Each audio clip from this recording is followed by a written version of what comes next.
It is so much fun to travel the world, especially for me, farm boy from Idaho. I didn't have many skills when I first awakened to the opportunity that, you could work for pay. I knew how to milk cows, but, that was about it, and it didn't pay very well. But when I was introduced to network marketing, health and nutrition, a marketing system where I could start at the bottom, go to the top, and start part-time, it literally revolutionized and changed my life forever.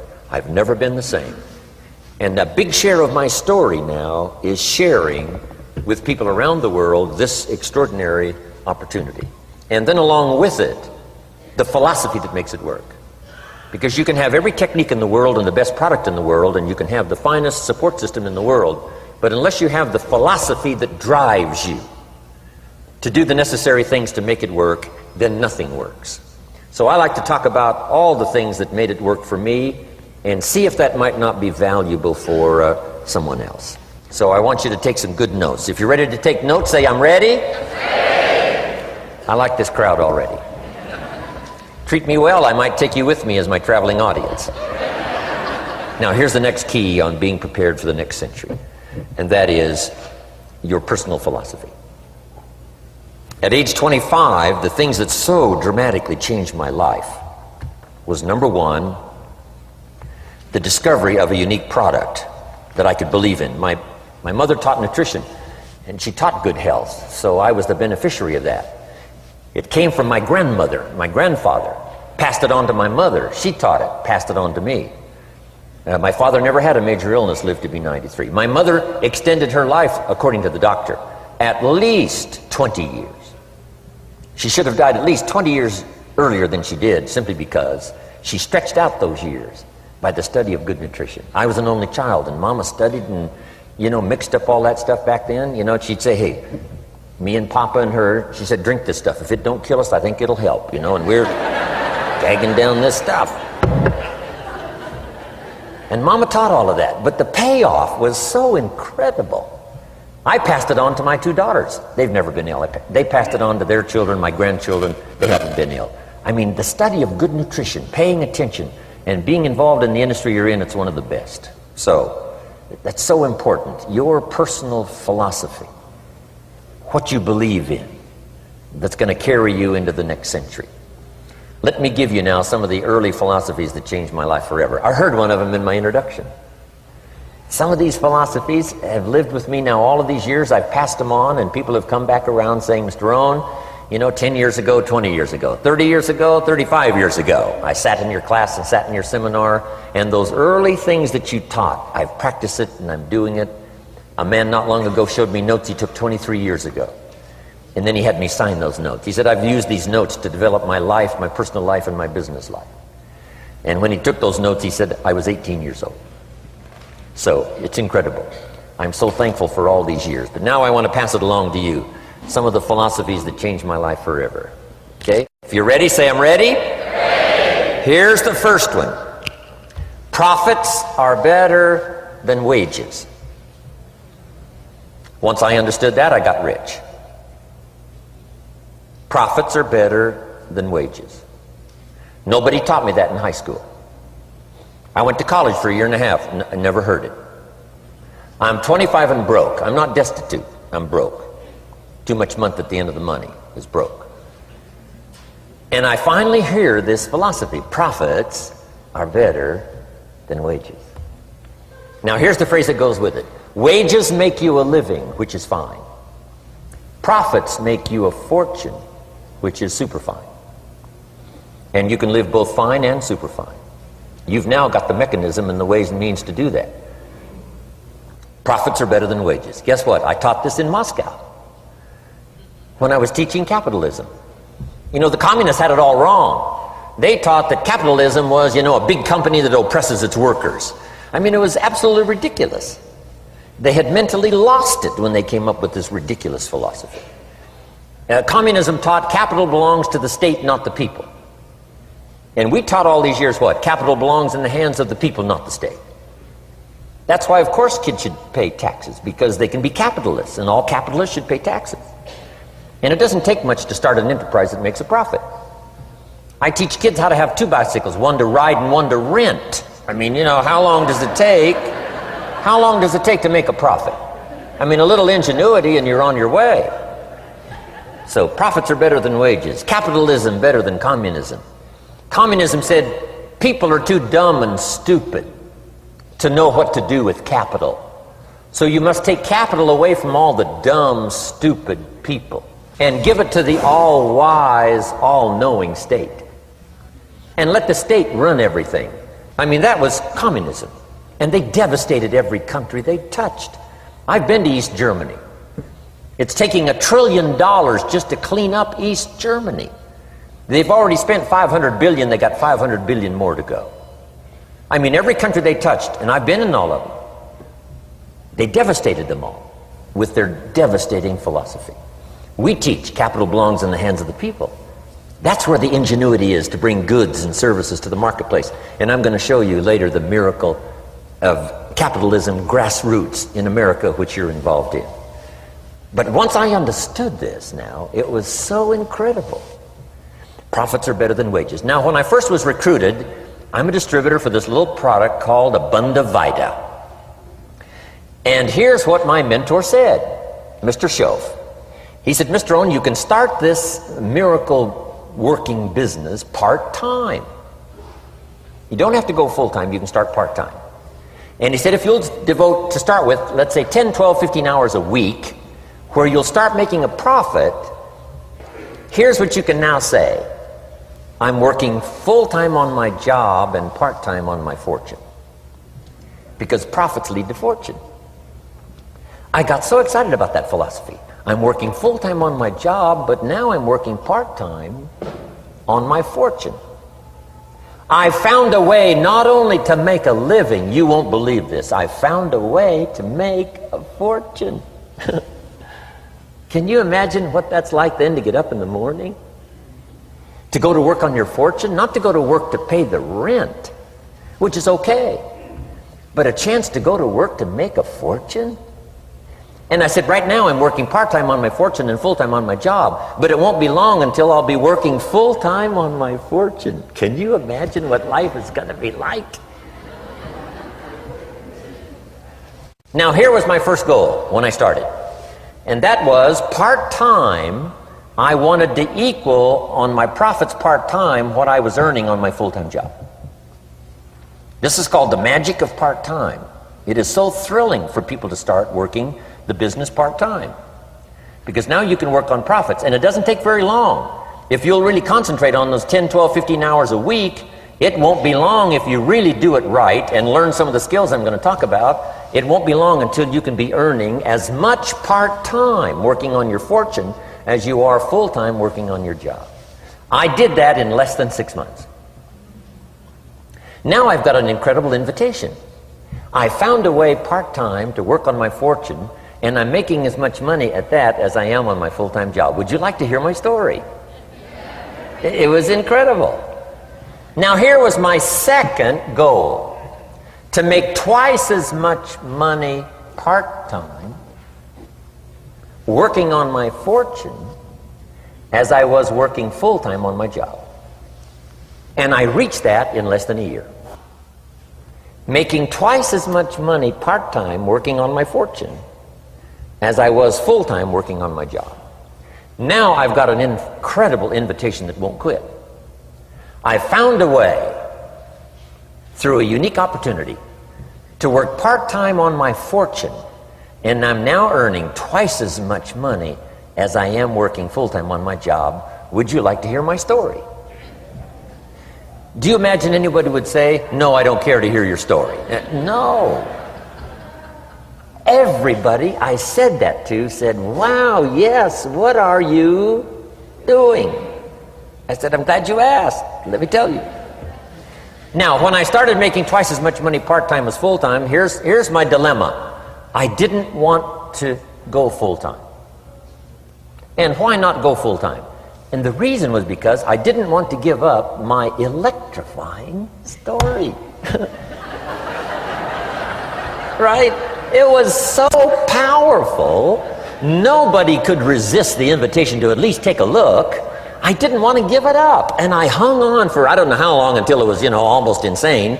And then finally, reluctantly, I gave up my full-time job. But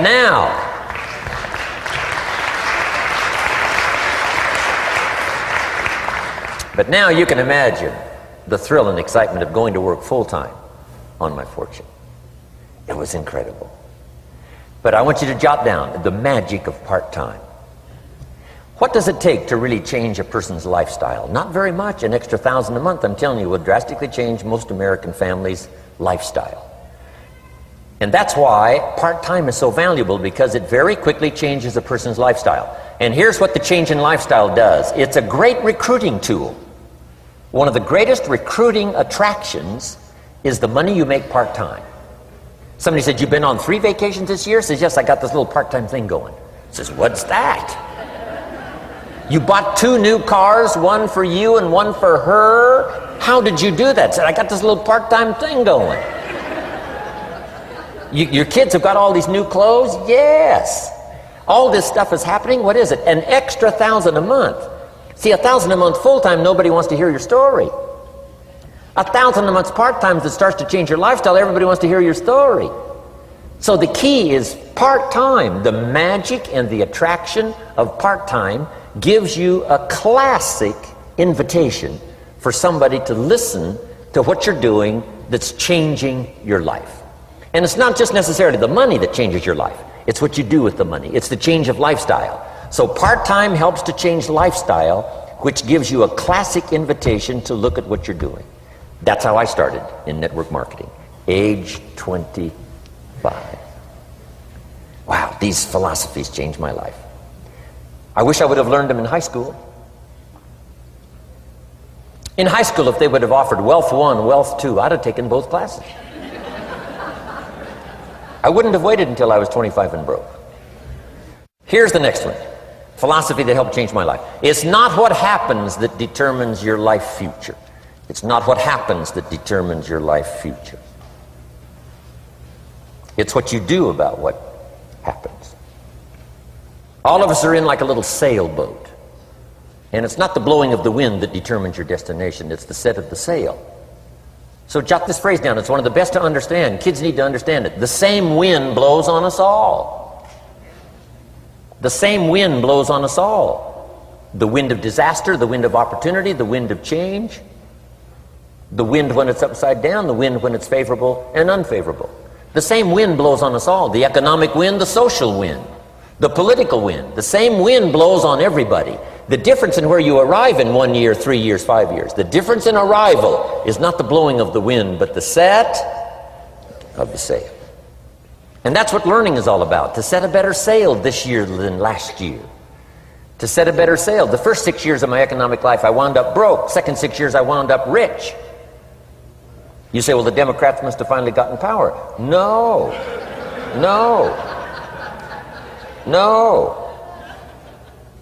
It was not a political change. Here's what changed the second 6 years of my economic life. It was my philosophy that changed. The set of the sail of better thinking, correcting the errors of the past and picking up new disciplines for the future. That's all I had to do at the end of the first 6. Correct the errors of the past and then pick up some new disciplines for the future. And my total life changed. The second 6 years was totally different than the first 6 of my working life. And guess who can do that? Anybody. Now you can keep on the same path for the next couple of years as you have the past 2. But if you wish to, and maybe everything's okay for you and you don't need to, but if you need to make some changes, I'm telling you, you can start doing it today so that the next 2 years will be drastically different than the last 2. And anybody who wishes to do that can. And you can do it between ages 40 and 43. You can do it between ages 13 and 15. You can do it between ages 60 and 62. Any 2 years, any 5 years that you wish to drastically change from the previous 5, you can do it. If you wish to. Now this isn't written. This is not a law. Here's what it's called: opportunity. But if you don't know you can change, if you don't know you can drastically change your income, change your future, change your health, change your marriage, change everything, if you don't know that, Some people then go year after year after year after year not making much change simply because they didn't get to the class. They never read the book. They never went to the seminar. They never made the discovery. They didn't seek for the knowledge of how could I make my life better. And if you just rock along, I'm telling you it's okay. Anybody can live any way they choose, but I'm here to tell all of you that if you wish to, it's possible to make the next 3 years totally different than the last 3. And all you have to do is just a few things. So if you got that one now, it's not the blowing of the wind that determines your income. It's not the blowing of the wind that determines your fortune. It's the set of the sail. And that's why we gathered here today. Maybe I've got some ideas that'll help you with a couple of little things about setting the sail of your thinking that might drastically give you multiplied more benefit the next 3 years than you've gotten in the last 3. So it's not what happens. What happens to everybody. Chevron years ago brought me in to talk to management. They said, Mr. Rohn, you travel around the world and you're fairly knowledgeable. What do you think the next 10 years are going to be like? I said, gentlemen, I can tell you I do know the right people. So they all leaned forward and listened carefully. And I said, gentlemen, the next 10 years are going to be about like the last 10.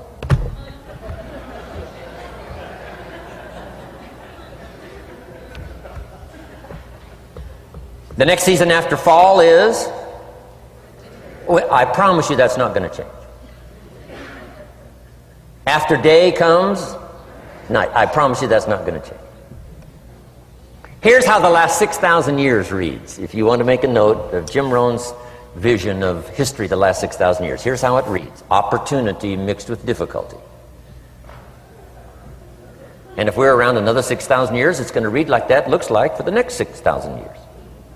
Opportunity mixed with difficulty. Now, sometimes there seems to be more opportunity than difficulty, and then sometimes there seems to be more difficulty than opportunity, but the mix isn't going to change. After expansion comes recession. But after recession comes expansion. Not to think so, see, is naive. And once you've got just a little of this stuff settled, then you know exactly what to do. You know exactly what to anticipate, so you can be ready. Now, here's the next one, and I heard it in my invitation. Here's what it says. For things to change, you have to change. I was hoping the government would change, and taxes would change, and economics would change, and my boss would change and be more generous. I wished for everything to change, and my teacher said, no, Mr. Rohn, for things to change for you, you have to change. Don't wish it was easier, wish you were better. Once I understood this, this altered the course of my life. Don't wish it was easier. Wish you were better. And here's the big one. Don't wish for less problems, wish for more skills. You don't need less problems. You simply need more skills. Don't wish for less challenge, wish for more wisdom. Accept the challenge, because you can't grow without a challenge. You can't get rich without a challenge. You can't fly without gravity. You have to understand the challenge. But that's the key, is to now develop wisdom to overcome the challenge. Don't wish for less challenge, but more wisdom. And then here's one more philosophy that helped change my life forever. You can do the most remarkable things no matter what happens. Humans can do the most remarkable things no matter what happens. Philosophies that changed my life. Here's one of the big philosophies I learned in network marketing. It's called the law of averages. If you do something often enough, a ratio... Here's one of the big philosophies I learned in network marketing. It's called the law of averages. If you do something often enough, a ratio will appear. Key phrase, if you do something often enough, a ratio will appear. It's amazing. It's uncanny. In baseball, we call it batting average. If you talk to 10 people, one says yes. Now the ratio has begun. 1 out of 10. Talk to 10, get 1. Here's something interesting about the law of averages. Once it starts, it tends to continue. This is colossal information. Once a ratio starts, it tends to continue. If you talk to 10 and get 1, sure enough, chances are excellent. If you talk to 10 more, you'll get another one. Talk to 10 more, you'll get another one. Now you can compete. If you can only get 1 out of 10, you can compete, even with somebody that can get 9 out of 10. If you've been here a long time, you can get 9 out of 10. I just joined, I can only get 1 out of 10. If we have a 30-day contest, I will beat you. Say, well, how could you beat me? Here's why. During that 30 days, you talk to 10 and get 9. I talk to 100 and get 10. I beat you. Isn't that clever? This is clever stuff. And I do it for 2 reasons. I sincerely wish to win. But I do it for another very sincere reason. I wish for you to lose. And that's noble on my part. Here's why it's noble. You learn more by losing than you do by winning. So I wish to give you that experience. Now here's how I do it once I understand the law of averages. When I'm new, I make up in numbers what I lack in skill. I make up in numbers what I lack in skill. Now who can do that? Anybody that's ambitious. Anybody with a little ingenuity. Anybody. Doesn't matter. Now here's one more. The law of averages can be increased. You get 1 out of 10, talk to 10, get another one. Talk to 10, get another one. The 4th time you talk to 10, you get 2. Why would the 4th time you talk to 10, you get 2 instead of 1? You're getting better. You're getting better. And who can get better? Anybody. Talk to 10, get 2. Talk to 10, get 2. Finally, talk to 10, get 3. I finally got up to about 3. Now, it takes more than a genius to go past like 3 or 4. But 3 will do. If you bat 300 in baseball, they pay you $4 million a year. Which means you're out 7 times out of 10. 7 times out of 10, out. Make $4 million a year. Are you ready for that? So, this works so well now in your business. Just jot the phrase down. You don't have to bat 1,000. You don't have to bat 1,000 to make big money. 1 out of 10 is fine. 2 out of 10 is terrific. 3 out of 10 is fabulous. Some particular incredible genius might get 4 out of 10. But 3 out of 10 is sufficient to make you rich beyond your wildest imagination. This is how I went after my friends, neighbors, and relatives when I first started recruiting. I said, look, I've got a new business and I'm getting about 3 out of 10 to join. And I don't mind you, just come to the meeting and be one of the 7.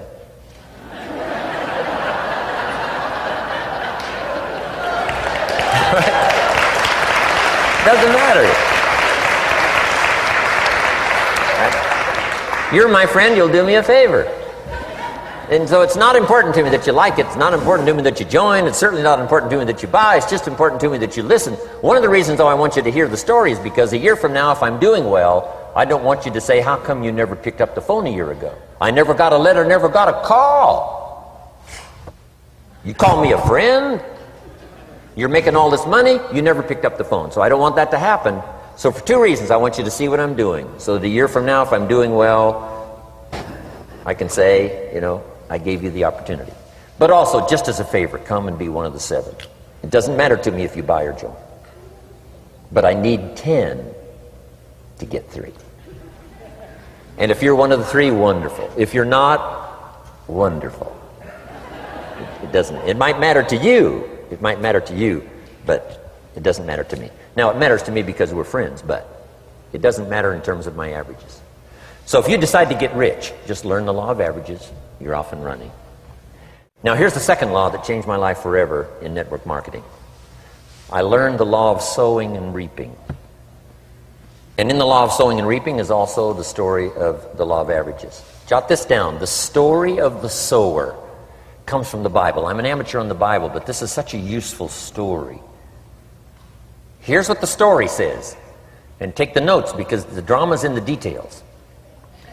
The sower was ambitious. Evidently he was ambitious. When you read the whole story, you'll conclude, yes, this was an ambitious sower.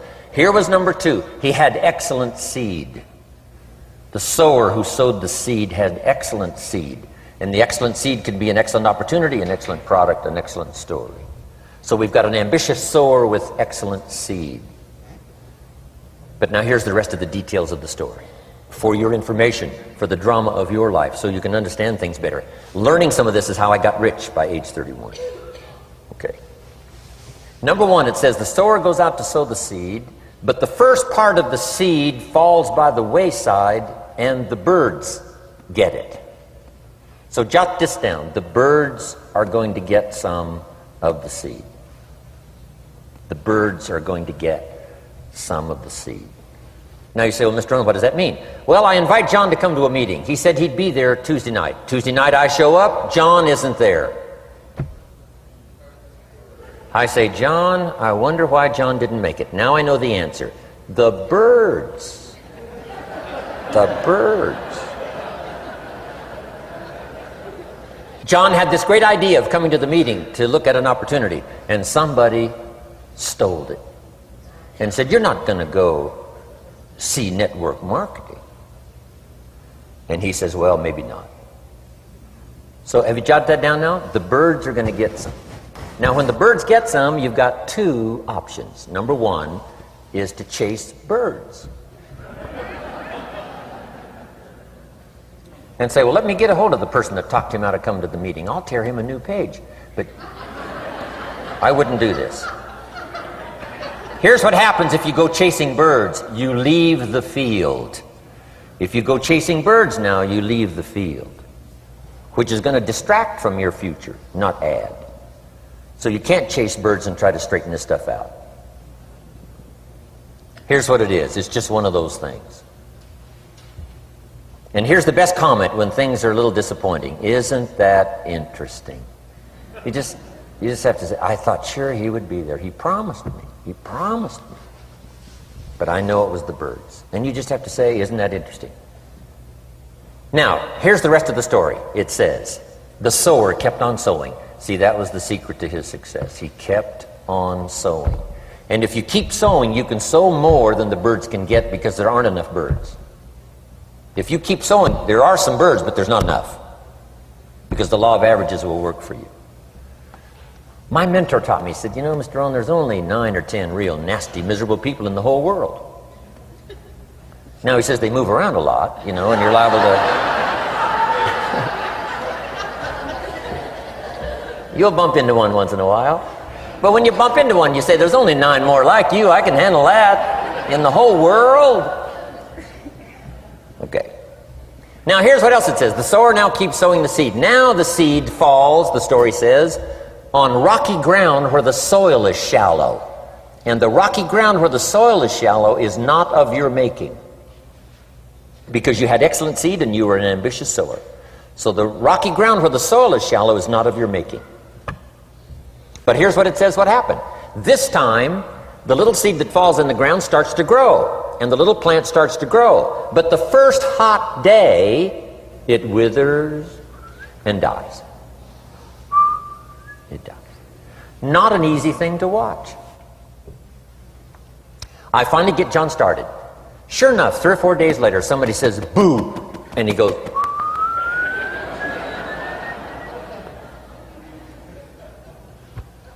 he's gone. Doesn't show up at the second meeting. And I say, I thought sure John would last a week. What happened? Jot this down. The hot weather is going to get some. And this is not of your making. Here's what you must say when that happens. Isn't that interesting? Wow. What can you do? The answer is nothing. You say, well, I'm going to try to change this. I wouldn't take that class. You know, the sun comes up in the east. Somebody says, why is that? I wouldn't spend much time on that. Just let that happen. Don't go for this why stuff. I'm giving you the answers here. The answers is in the structure and the consequences and in the deal. The answer is in the deal. Anything beyond that is not worth study. You say, well, how come some just last a little while? I wouldn't sign up for that class. Here's the answer. Some don't stay. You just have to jot that down. And when some leaves, you say, that's one of those that don't stay. Now you know what category to put them in. And you can't solve this now. You can't. It's like rearranging the seasons. You can't fool with that. All you can do is cooperate with the way things are set up. I didn't set it up. You say, well, it shouldn't be this way. Well, when you get your own planet, you can rearrange this whole deal. But on this planet, you're a guest. You got to take it as it comes. Now, here was the secret to the ambitious sower with good seed. It said he kept on sowing. Now, here's what he had to do to keep on sowing. He had to discipline his disappointment. This is a key phrase now to use the rest of your life. You must learn to discipline your disappointment, because you didn't set up the setup, and some are not going to stay, and that is not of your making. Now, if you made gross errors and you ran them off, see, that'd be different. Now, you're responsible for that. But if it's in the normal course of things, this is the way things are. Now, here's what it says. The sower keeps on sowing. Now it says the seed falls on thorny ground. And somebody says, well, how much of this do you have to go through? Well, hang on. It's not the end of the story now. Now the little seed falls on thorny ground. And now the little plant starts to grow again. But as the little plant starts to grow, the thorns choke it to death. And it dies. So jot this down. The thorns are going to get some. And that's not of your making.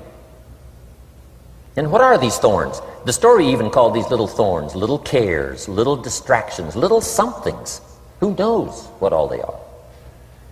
I say, John, we had a meeting last night, you weren't here. John says, well, I can't make every meeting. I say, why not? You're part-time. He said, well, the screen door came off the hinges. And you just can't let your house fall apart. You got to take some time and fix things up. And I can hear the thorns going,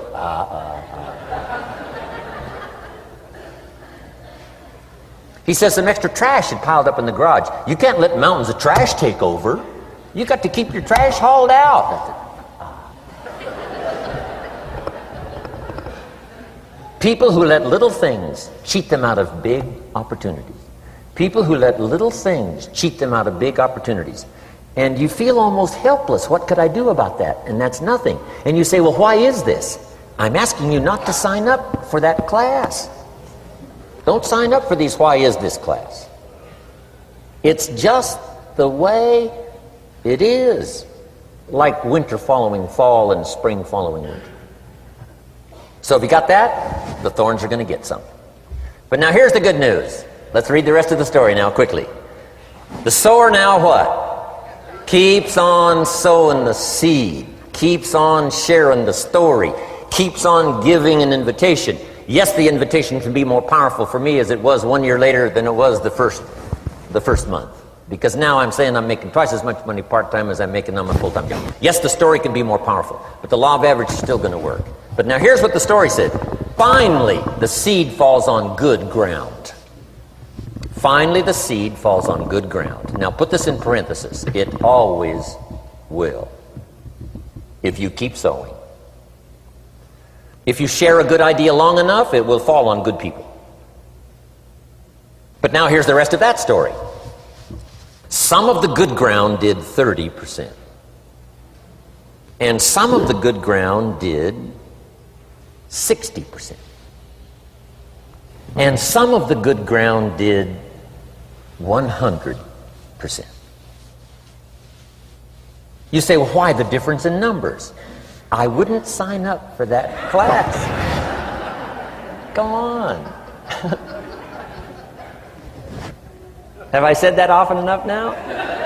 Don't register for that class. It's just the way it is. Now, I tried to get the 30s to do 60. Found out it was more than I could handle. I used to say, I'll make them successful if it kills me. I almost died. No, you can't do that. Here's what you do. Let the 30s do 30 to the best of their ability and keep doing 30, because that's how they build their lifestyle and get what they want out of life. And let the 60s do 60, and let the 100s do 100s. Now, how can you get some to do 100%? You got to go through all these experiences, and you got to talk to all these people. Let me quickly give you now a list of the skills that changed my life forever. Developing a new philosophy that I could do it in my network marketing experience now led me to developing new skills. Right, I knew how to milk cows, but it didn't pay well. Here's the first skill I learned that changed my life. getting a customer, making a sale. And of course, sales for you is easy, right? Because it's not technical, right? The technical is all taken care of. You simply represent your product. If you share a unique product, talk about its merits, persuade someone that it's the best, they agree to buy, that's the simple art of sales. But in your business, here's what it's more like: sharing. Because using the product yourself, gathering some testimonials, you simply share that. So we're not talking like high-powered spacecraft technical skills here. It's simply sharing something you've discovered with someone else and doing it well enough to where they agree they would like to participate. Now here's what happened when I learned sales. It multiplied my income by 5. Now it didn't take that much because I wasn't doing that well in farm country. But it did multiply my income by 5. Sales. Getting customers, laying that incredible foundation for an entrepreneurial career. So now I've got 2 skills: milking cows and making sales. Here's the next one I learned that changed me forever, and that's recruiting. Introducing the business opportunity to new people. Learning how to give a good invitation. Learning how to give 2 kinds of presentation, formal and informal. And the third part of recruiting, of course, is following up. Once you start a new life, now you got to take care of it, like a new mother would take care of her baby. You don't start a new life and abandon it. You start a new life and nourish it like a mother and protect it like a father. You got to be both mother and father to a new person. Nourishment, ideas like a mother. Protection, help defend your new life against the encroachment of outside voices that would try to talk them out of it. So you got to be mother and father in this art of recruiting. We call it being a sponsor. And being a sponsor is like being a bridge, helping somebody from darkness to light, from skeptic to faith, from not knowing to knowing, from no confidence in themselves to starting to gain confidence. You're the bridge that helps people from the shadows to the sunlight. It's one of the most exciting positions to occupy in all of network marketing industry, is the bridge, helping people crossing the bridge out from discouragement into recognition. Being this bridge, that's what the recruiting magic is all about. You've got the answers. They've been looking for the answers. You've got the answers. And you help them cross this bridge. You see something in them before they can see it in themselves. You assure them that it's possible to be more than they are, therefore they can earn more than they've got, have more than they possess. This is one of the great arts in the world. And here's what's exciting about this art. It pays big money. Because now you operate a unique philosophy taught first in the Bible. John Kennedy taught it in his inaugural speech. Zig Ziglar's got one of the best ways to put it. And that's the secret to wealth. The secret to wealth and fortune. First taught in the Bible. Because the question was asked, how can we achieve greatness, great wealth, great power, great influence, great recognition, great self-esteem? How can we achieve greatness? The master teacher was asked. And here was his formula for achieving personal greatness. He said, find a way to serve the many. For service to many leads to greatness. For those that are interested. Some people aren't interested, but for those that are, service to many leads to greatness. Someone says, well, best I can do is just take care of myself, which is okay, but it doesn't lead to greatness. Somebody says, I got enough bills of my own, I can't worry about someone else's bills. That's okay, but it doesn't lead to greatness. Greatness is helping people pay their bills, you forget about yours. Because if you help enough people pay theirs, yours disappear. Help people with problems, your problems disappear. The key to greatness, the master teacher taught, is finding a way. Now, a lot of people would like to serve many people, but they don't have a way. And what's exciting about you and your business is you've now got the way. Whether you use it or not, it's up to you. Whether you cash it in or not is up to you. Whether you make a fortune or just a little, that's all up to you. Each person's ambition. It's called the same marketing. The same product. The products are the same for everybody here. The marketing system is the same. The difference is each person's philosophy and each person's individual ambition. But whatever your ambitions are, now you've got the ways and means. And here's what you've got the ways and means to do. Serve as many people as you would like. Now here's what's exciting about recruiting. With what you're involved in here, you can directly and indirectly affect the lives of dozens of people. Some of you are going to directly and indirectly affect the lives of hundreds of people. And some of you, if you wish, can directly and indirectly affect the lives of thousands of people. And the pay is accordingly. If you affect a few, you earn that pay. If you affect the many, you earn that pay. But the secret is found in the Bible. Service to many leads to greatness. Now, John Kennedy said it in his inaugural speech. Here's what he said: don't ask. Don't we wish that was the current political philosophy? Where is John Kennedy and his philosophy? John Kennedy said, don't ask. That's important if you understand philosophy. He said, don't ask what the people can do for you. Don't ask what the country can do for you. Don't ask what the government can do for you. That's not how you get rich. That's not how you have high self-esteem. That's not how you get trophies to put on the mantle above the fireplace, asking what the people can do for you. Don't ask, he said, what the people can do for you, but ask, what could I do for my country? And the country means the people. What could I do for the people? I want trophies. I want recognition. I want high self-esteem. I would even like a chance to make a fortune. John Kennedy says it's easy. Don't ask what the people can do for you, but ask, what could I do for the people? Could I directly and indirectly serve many in my country? And now that you are participating in this program, the answer is yes. Now, Zig probably said it best. Zig's got some great stuff. Zig and I have been good friends for a lot of years. Zig says money isn't everything, but it ranks right up there with oxygen. Yeah, Zig, you're right. Zig says, my dentist told me, Zig, only floss the teeth you want to keep. You know, forget the rest. But here, Zig is famous for this now. This is one of Zig's philosophies, and it goes right along with the other two, the Bible and John Kennedy. Here's what Zig says: if you help enough people get what they want, you can have everything you want. If you help enough people get what they want, you can have everything you want. Now, wanting everything you want, we call that self-interest. But it's okay to have self-interest if you do it in a positive way. By helping enough people get what they want, you can have everything you want. Now, you can accomplish all that by learning this next skill called recruiting. And I learned it, and it made me fortunes. So now I've got 3 skills: milking cows, making sales, and recruiting. Here's the next skill I learned that paid big money: organizing. Once you got a few, get them to work together, see, and that's magic. Getting people to work together is magic. Now, yes, it's challenging, like having several members of your family, getting them to work together is challenging, but it's magic. Getting husband and wife to work together is challenging, but it's magic when it happens.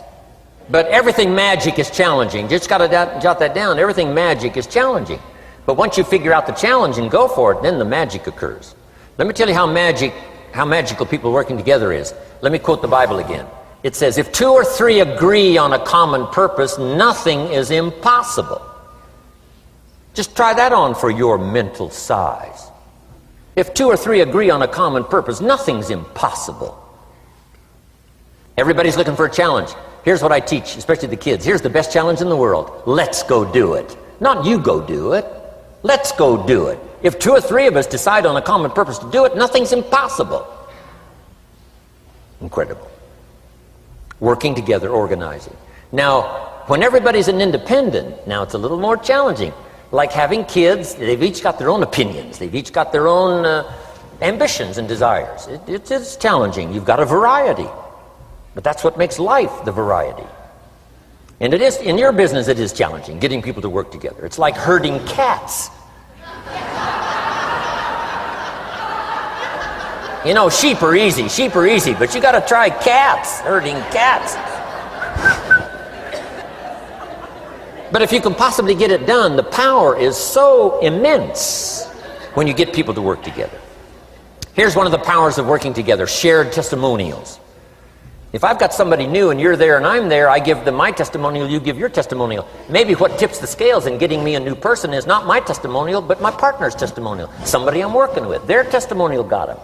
Shared testimonials are so powerful. That's why working together is okay, is powerful. Now, working by yourself is okay. All this stuff is okay. Everybody needs to know, though, where are the advantages? And these are some of the advantages. I learned to organize, paid big money. Here's what I next learned to do. Promote. Promotion now pays staggering money. Now, the company comes up with what we call major promotions. Here's what you've got to come up with. The smaller promotions. The company comes up with major recognition. You've got to come up with small recognition for your people around you. The top 5. The company's got top 5. You've got your own top 5 in maybe 2 or 3 categories. Top 5, top 5, top 5. And those little recognitions. To reach certain levels in the company, you have to take major steps. But for you, recognition, let them take small steps. Here's one of the secrets of your kind of business. Rewarding people for small steps of progress. Rewarding people. Sometimes it's just recognition, handshake, pat on the back. Mary, you're doing a fabulous job. And you figure out what those recognitions are. Small steps of progress. Guess what promotion pays if you learn it well? Big money. Getting people to do something they wouldn't ordinarily do by themselves. People will do some unique things by themselves, but if you can figure out a way to say, Mary, if you do this and this, she says, well, I'll go for it. Now, she wouldn't have thought of that on her own. Here's what works magic. It's better than money. Money's a bit unimportant. Here's what's important. Ingenuity. The best place to wake up your ingenuity is what you're doing right now. Representing a unique product and getting customers, recruiting distributors, and promoting and all this stuff. Ingenuity. Figuring out a way. If it doesn't work this way, we'll work another way. I used my ingenuity, made a fortune. My ingenuity worked on doing all these campaigns, the spring campaign and the summer campaign and the winter campaign. This week we're going to recruit school teachers. How many of you got? How many of you got? This is school teacher week. School teacher month. I'd pick out a little category and say, let's go for it. And it doesn't matter what it is, just dream up something so that somebody's got a little more objective to go for than just their own. Key phrase, we all need to belong to something bigger than ourselves. Because we furnish inspiration for what's bigger, and the bigger furnishes inspiration for us. I learned promotion and it paid big money. Here's next I learned, communication. How to conduct a meeting. I learned identification, logic and reason, attack and confess, solution. Simple deals on communication. Wasn't easy for me at first. I stood up to give my first presentation, my mind sat back down. Right? Y'all been through that? Opened my mouth, nothing came out for a while. But here's what I did. I did it again. Just jot that phrase down. I did it again. That's the secret to how I got here. 35, 40 years later, it's how I got here. I did it once, it was uncomfortable. That first presentation was so lousy, if I hadn't have been doing it, I'd have gone home. It was not that good. But here's the secret to how I got here. I did it again, and then I did it again, and then I did it again, and I did it again. I remember when I first decided to be a little more animated, right? And walk out away from the podium, right? Get out from just behind the podium. So I got out there, and then I thought, how do you get back? Whoa, I'm stranded out here. Remember those times? Doing something for the first time? But you learn quickly in your business, right? In your business, a guy stands up to give his first testimonial, and he's so nervous he forgets his own name, right? And 30 days later, he wants to give a 3-hour testimonial, right? You hardly get him off the stage. So, learn communication. How to affect other people with words. That's the greatest art in the world to learn. How to affect other people with words. Key phrase, don't be lazy in language. If you learn to use the gift of your own language wisely, it can make you a fortune and build an incredible life. Here's 3 other things I learned. One is to train. Training people how the business works. And then I've used another word called teach. Train and teach. And only to say this, training people how the business works, teaching is how life works. Because here's what all of us need for the 21st century. Business skills and life skills. The life skills are leadership skills. The life skills are learning how to set goals. Now here's the ultimate skill to learn that can transform your life and the life of whoever will listen. The ability to inspire. Inspire means help people to look up a little higher than where they are and wish they could get there, and inspire them that it's possible. Here's how we inspire, by our own testimonial. If I can do it, you can do it. Here's how else we inspire, by others' testimonial. If they can do it, Mary, you can do it. Getting people to see themselves better than they are. Getting people to see themselves richer than they are. Getting people to see themselves more capable next year than they are this year. Getting to see themselves in the future. To help both your kids and your people, here's what you must learn to do. Number one, help people to see themselves as they are. If people have made mistakes, they got to know it. You can't go on making mistakes and hope to achieve. Mistakes have to be corrected. And you've got to do it with your children. Help them to see themselves as they are. If they've messed up, here's what you've got to say. You've messed up. But here's what's important as a parent. Don't leave them in the mess. Some parents, tell their kids they've messed up and then they leave them in the mess. They don't paint a better picture. Here's what you could become with just a couple of more changes. Rather than this, here's what you could be.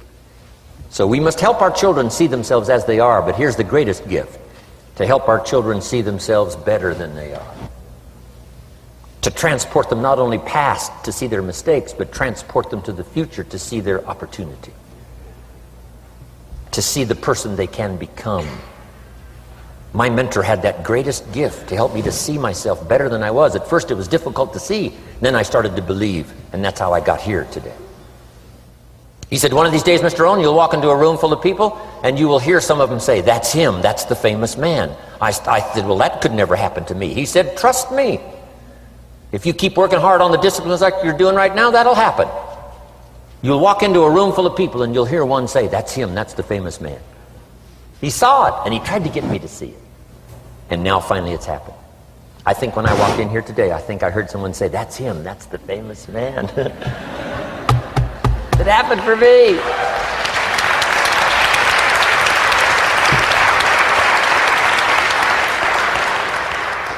And if it can happen for me, it can happen for you.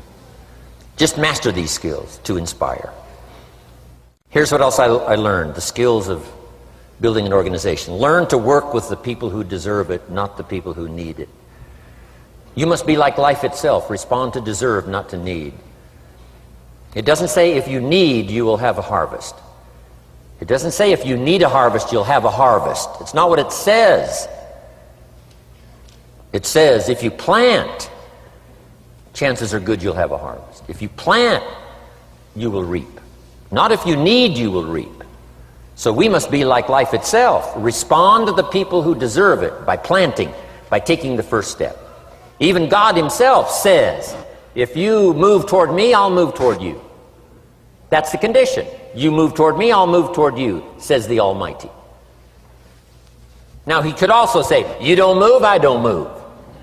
You say, well, that's arbitrary. Well, when you're God, you can set it up that way. Now, learn to work with the people who deserve it, not the people who need it. Now, here's what's the next step. Teach people how to deserve your time. Teach people how to deserve your attention. Teach people how to deserve a phone call. Say, Mary, you just take this one step and I take 2 steps. You take 2 steps, I take 5 steps. You don't step, I don't step. But this isn't hard now. You step, I step. You respond, I respond. You try, I try. You make a call, I back you up. Right? Learn to teach people how to deserve your time and your attention. Next, I learned to work by group more than individual. Here's why. 80% of the people do 20% of the business. So 20% of the people you can work with individual, 80% you have to work with by group. But group is very powerful, less confrontational. Then here's what's important for all of you to learn as a sponsor, helping other people. You can help 1,000, but you can't carry 3 on your back. You can help 1,000, but you can't carry 3 on your back. And I'm sure all of you have already gotten that experience, even though you've been here a short time. Some people will try to get on your back. That's where we got that expression, get off. That's where we got that. A guy discovered somebody on his back and said, what? I can't carry you, get. Now, if you're like some I see here, 6'4" and you weigh 300 pounds, you might carry one, and if you were really big enough, Kareem Abdul-Jabbar or something, you might carry two, but you can't carry three. When babies are born, they were not designed just to be carried. Babies were not born to be carried all their life. Someday you got to try your legs. Someday you got to try your wings. Someday you got to try. Even if you fall down, you got to try, because you can't just crawl around all your life. You can't be carried all your life. So as quickly as possible, you can help 1,000, but you can't carry 3. Next, don't expect the pear tree to bear apples. I used to try to change everything. You can hang apples on a pear tree. I'm telling you, it won't help. You can put up a sign, this is an apple tree. Sure enough, come the season, pears. Here's what I learned. You cannot change people, but they can change themselves. You cannot change people, but they can change themselves. Incredible. Capital in your business isn't what matters. Okay, it's not the money that buys you a future. It's your skills that buy you a future. Money and no skills, and I'm telling you, you're still poor. Money and no ambition, where are you? Money and no courage, you're broke. A little bit of money and a whole lot of courage. That's all we need. I'm looking for people when I'm recruiting back in those days, and the money didn't matter. What mattered to me was somebody's willingness, somebody's ingenuity, somebody's willingness to try. Right? If they had $1 to invest, that was plenty for me. $1 and some ambition, and I can show you how to get rich. And it'll be one of the classic stories of the company. I go to recruit somebody, they say, I don't have any money. See, I've been looking for you for 6 months. Let me show you how to do it without any money. Because here's the rules of capitalism. Jot this down. You can either buy and sell, or if you're in certain circumstances, you can sell and buy. If you've got ambition. Now, if you haven't got ambition, we can't cure that, and money won't cure lack of ambition. But if you've got $1 and some ambition, I'll show you how to get rich. And even if you don't have $1, I'll show you how to get rich, because you can sell and buy. Somebody says, as soon as the product arrives, I'll sell it. Then you don't understand. You don't understand the magic of fortune if you say, I have to wait till it gets here to sell it. And you probably don't understand the value of your own story. Once I understood that, I knew I was going to be wealthy. That's why right in the beginning I started giving big tips. I knew I was going to be wealthy. Say, wow, this guy tips like a rich man. Say, that's right, he tips like a rich man. Even in the beginning, I tipped like a rich man, because I knew I was going to be rich. Wow. Isn't this fun? Yes. So jot these phrases down as I close. Number 1, the greatest value in life is not a bank account. The greatest value in life is not a car, a home to live in. The greatest value in life is this. Make a note. Living a good life.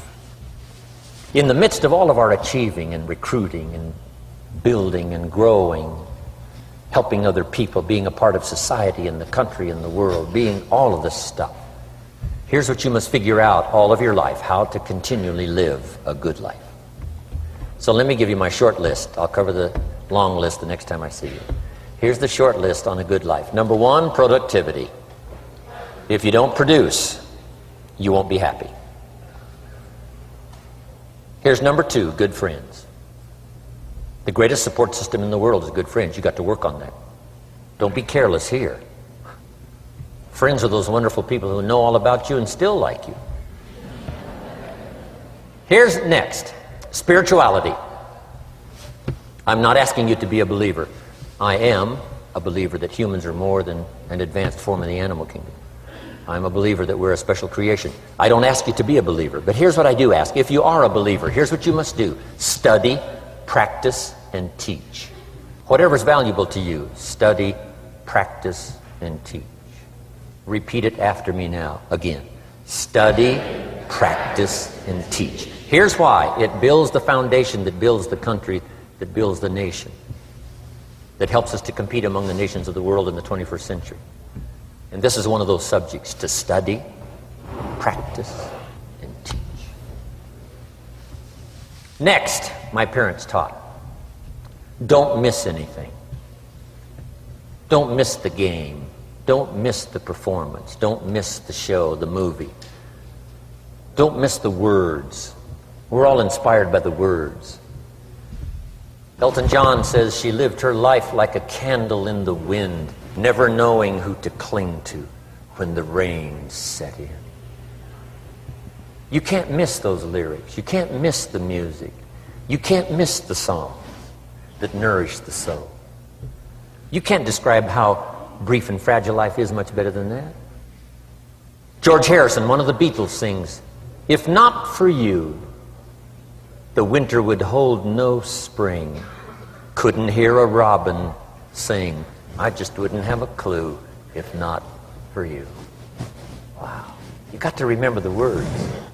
The words that reflect the experience. Barbra Streisand sings, "It used to be so natural to talk about forever, but used to be's don't count anymore. They just lay on the floor till we sweep them away. You don't sing me love songs, you don't say you need me, and you don't bring me flowers anymore." Illustrative of all of our experiences. Winston Churchill said, "The truth is incontrovertible. Malice may attack it and ignorance may deride it, but in the end, there it is." You got to use that. Feast on someone else's comments. Because, see, you could stay up all night and not think of that.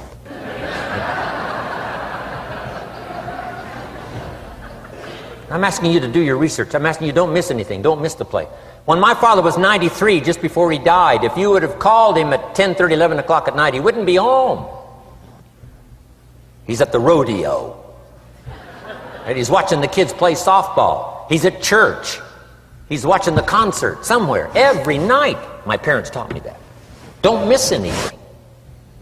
Even the little small things, don't miss. The big things, don't miss. Don't miss, don't miss. It's part of living a good life. Here's why. Jot this phrase down, it'll serve you well forever. If you live well, you will earn well. If you live well, it'll show up in the texture of your voice. If you live well, it'll show up in your face. If you live well, it'll show up in the magnetism of your personality. If you live well. So don't miss the nourishment of all the things around you that could help you live a good life. Next is the inner circle. Take care of them, they'll take care of you. Inspire them, they will inspire you. Nothing more valuable than the inner circle. That's where the power to conquer the world comes from, the inner circle. If a father walks out of the house and he can still all day long feel his daughter's kiss on his face, he's a powerful man. That nourishment of the inner circle is so incredible. If a husband walks out of the house and all day long he feels the imprint of his wife's arms around his body, he's invincible. Who can touch him? One person caring for another, the old prophet said, is the greatest of virtues. There's many virtues and values, but the greatest is love, one person caring for another. Better to live in a tent on the beach with someone you love than to live in a mansion by yourself. People caring for people. And especially that inner circle where the power is so magnificent that if you draw from it, if you nourish it, and then it nourishes you. Now here's my last comment. Ask for God's help. We could all use a little help. But my whole seminar was what you can do. A man took a rock pile, turned it into a fabulous garden. Somebody came and saw it and said, "You know, you and the good Lord have this fabulous garden here." The gardener said, "I understand your point, but you should have seen it a few years ago when God had it all by himself." So we do play a part. So make this the last note now. We have a chance as human beings to participate in the miracle process. We have a chance as human beings to participate in the miracle process. And you can go do that every day as often as you wish. Changing somebody's life. Rescuing somebody from oblivion. Building an organization second to none so that your name will appear in many people's testimonial. And that's why I came today. So that by chance, I don't need the money.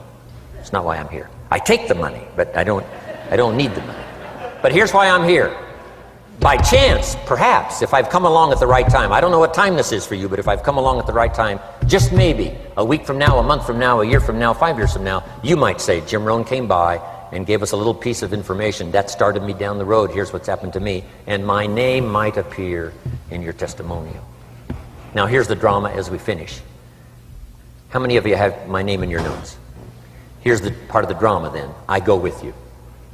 When we all leave here and the lights are out and the place is dark, I go with you because you've taken my notes and hopefully some of the spirit, some of the stuff I had besides just the notes. So I go with all of you.